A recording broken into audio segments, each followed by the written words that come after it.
உசிலம்பட்டி தற்காலிக பேருந்து நிலையத்தில் ரத்த காயங்களுடன் அடையாளம் தெரியாத ஆண் சடலம் இருந்தது குறித்து போலீசார் விசாரணை மேற்கொண்டு வருகின்றனர்.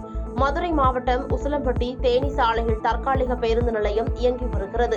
இந்நிலையில் இந்த பேருந்து நிலையத்தில் 50 வயது மதிக்கத்தக்க ஆண் சடலம் ஒன்று கிடந்துள்ளது.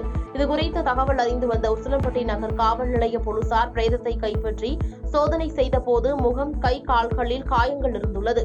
இதன் அருகில் மர வேலை செய்யும் உபகரணங்களான ரம்பம், சுத்திகள், இன்ஸ்டேப் ஆகியவை கிடந்துள்ளது. பின்னர் இதுகுறித்து உசிலம்பட்டி நகர் காவல் நிலைய போலீசார் வழக்கு பதிவு செய்து விசாரணை மேற்கொண்டு வருகின்றனர். மேலும் உடலை பிரேத பரிசோதனைக்காக உசிலம்பட்டி அரசு மருத்துவமனைக்கு அனுப்பி வைத்தனர். பாதகம் செய்பவரை கண்டால் நாம் பயங்கொள்ளலாகாது பாப்பா. மோதி மிதித்து விடு பாப்பா, அவர் முகத்தில் உமிழ்ந்து விடு பாப்பா. அண்மை செய்திகளை உடனுக்குடன் தெரிந்து கொள்ள இணைந்திருங்கள் இயம்நாடு தொலைக்காட்சியுடன்.